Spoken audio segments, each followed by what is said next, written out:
So in today's video, we're going to be going through the only B2B sales funnel that you really need to scale paid advertising. So this is the best funnel that I've found to pull in new B2B clients at scale in a predictable and reliable way. So we've got a lot to go through in today's video. I'm going to go through the full system. But to kick things off, my name is Jordan Muthasamy. Over the past 10 years, I've built over 300 funnels in 60 plus industries. There's more about me in the description below, but like I said, today I'm going to run through this whole system end to end. I'm going to look at some examples of the specific pages within this funnel. I'm going to explain a lot of the key concepts and really give you guys a lot of value so that you can walk away and implement this or parts of this system in your business and in your marketing right after this video. So I want to start with the goal. As I've said, like we're trying to scale our client acquisition here with this type of funnel. This is not a let's get 5 clients in the DMs from LinkedIn. This is how do we scale our client acquisition up and make sure that we can do it in a profitable way. So some general notes before we get into it. Businesses selling via sales calls, appointments, meetings, demos. You're speaking to prospects on the phone and then converting them into a contract or a sale. Typically you have sort of a 5K plus LTV or more, which is what we've seen is really needed in some of these markets, especially where the cost per click is higher in general. And then the last note is really that if you have content assets, if you already have a brand, PR, social proof, all of these things will amplify how well this system performs.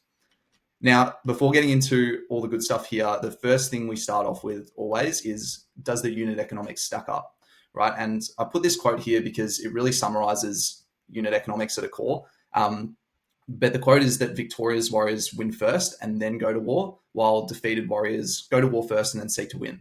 And that's just a fancy way of saying, do the numbers stack up in our favor before we go out and start advertising on paid ads? Getting into the traffic channels themselves, we're trying to crack a cold traffic channel where we're interrupting people and we're trying to get those economics and the strategy to work so that we can scale it, right? Typically, the best place to start is going to be meta ads, so Facebook and Instagram, again, just from my experience. But then we'd look to layer on YouTube ads and diversify with some LinkedIn ads as well. But the core principles are the same when speaking to cold traffic. Like we're picking one clear target market, one dream buyer avatar, and we're gearing the whole funnel messaging that we'll get to in a second around that dream buyer avatar and what they want. I put direct response copywriting here too, because brand marketing, unless you already have a strong brand that can carry a lot of the marketing efforts, it's typically best to go with these direct response principles that I've used in these funnels that I'm going to show you and also in general. The next point is, in line with direct response copywriting, we're speaking to those hopes, dreams, pains, fears of the prospect, previous solutions, what's going on in the market. All of these things need to be taken into account when you're trying to create a breakthrough strategy to cut through the market. And then with the ads themselves, we're selling the click, trying to pull them into our funnel. And we need to keep in mind the prospect's awareness level. Now, what that means is essentially this diagram here. If you're not familiar with it, it's a way to represent your total addressable market and the awareness levels of all your prospects within that market. So typically most advertising strategies out there that I see are catered towards the 3% buying now. And this can be done through both Google ads or Facebook ads, but it's typically much easier to get a prospect on the phone and to sell to them when you're speaking to the 3% buying now. Now, the big problem here is that 1, it's super competitive. And 2, it's not really a viable strategy to scale the business and to scale it long term. So what we're doing here is we're gearing our messaging around the problem aware and problem unaware segments. And instead of talking about offers, deals, products, and price, we're speaking to those pains, those desired outcomes, and we're weaving in stories and secrets into our messaging. What does that mean in practice now? So after they've clicked on the ad, we are sending them to what's called an opt-in page, and we're giving away a lead magnet. So literally, stories and secrets, you can see it right here. It's a couple of examples, but the lead magnet can be an ebook, it can be a checklist, a report, a free video. Sometimes we position the VSL on the offer page, on the next page I'll run through, as that piece of value. But the key concept here is that it's a quick hit of dopamine, right? We're trying to give people the answers to their problems in a small PDF or a short video. We're not saying it's a 10-hour course. We're trying to just work in line with that human desire of how can I quickly solve this problem and positioning our free lead magnet as that thing that's going to do that for them. Other points here are the content within them is typically educational. It's belief shifting in nature, but most important is that it's dripping with intrigue and curiosity. Like you click an ad, you see this page, You want to know what these sellout secrets are. You want to know what these leadership neural loopholes are that your product, your service, your software is going to deliver for the prospect. After they've done the opt-in page step, if they've opted in, they're getting redirected to what's called the offer page.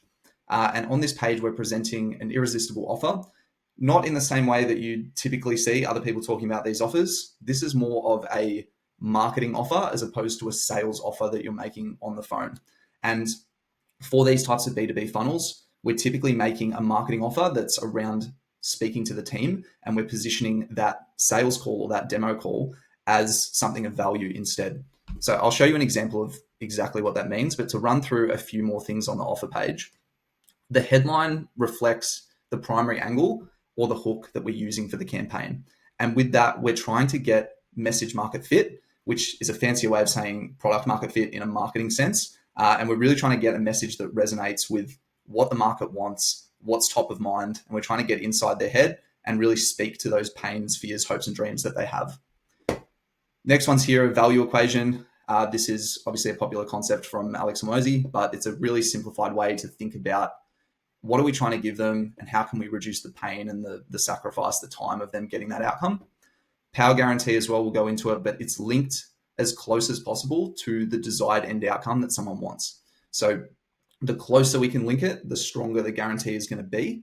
And then lastly here, I've put a unique mechanism. Now, I'm not going to go into the details of a unique mechanism here because it's a very in-depth topic.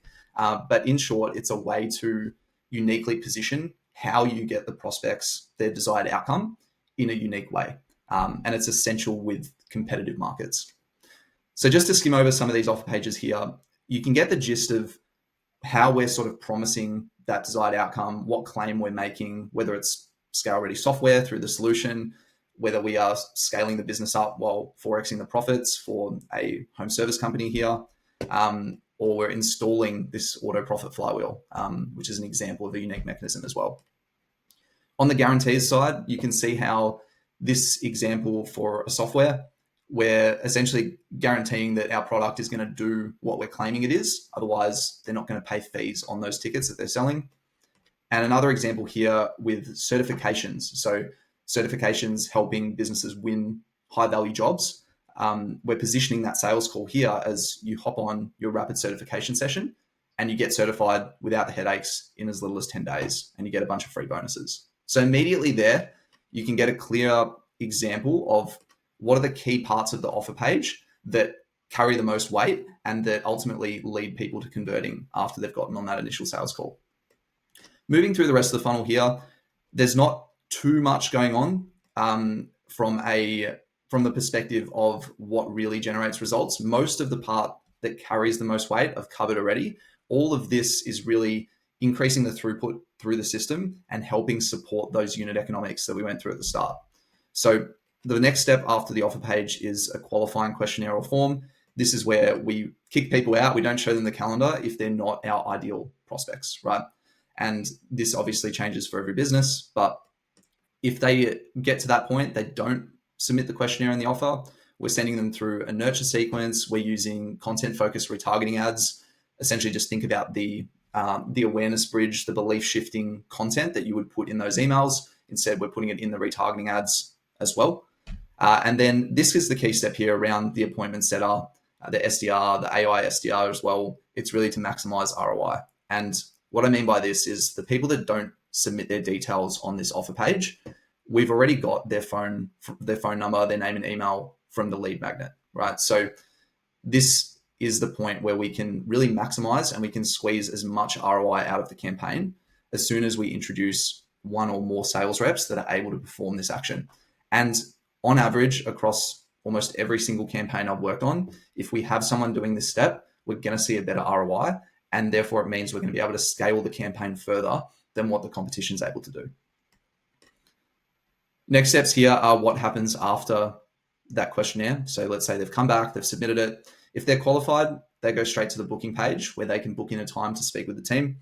I've left a note here that separating the booking page from just putting the scheduler directly on the offer page typically increases the number of hot leads that we're going to get taking up our offer, which means here that there are ultimately more leads for the team to work. and utilize that personalized pre-call sales activity. So I don't know if you can relate specifically, but there's a lot of people out there that will not want to book in a call from cold traffic straight away. They might like your offer, but they might need a little bit more personalization and one-to-one communication before they actually want to speak with someone. So that's why we do that there. And the other step of this path is if they're not qualified. And the key thing here is that we're sending them to a disqualified thank you page without the conversion event. So we're not firing that conversion back to Facebook or Google or the ad platform, because we ultimately don't want more of these people to come through our funnel. And we want to tell the ad platforms that. After they've booked the call, a thank you page with next steps, content that we want them to consume pre-call. We're also feeding that out through the reminder emails, through that personalized pre-call sales activity, and ultimately leading into the sales call and the ongoing sales process. Sometimes it's not going to be a one-call close, especially with some of these higher ticket B2B contracts.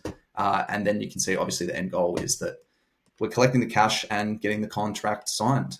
But yeah, I hope that sort of makes sense at a high level. This is obviously a very complex task to take a cold prospect and bring them all the way through to a sale. This is a proven way to go about doing that. But yeah, I'm keen to break down more of the details around this system in the coming videos. I'll see you in the next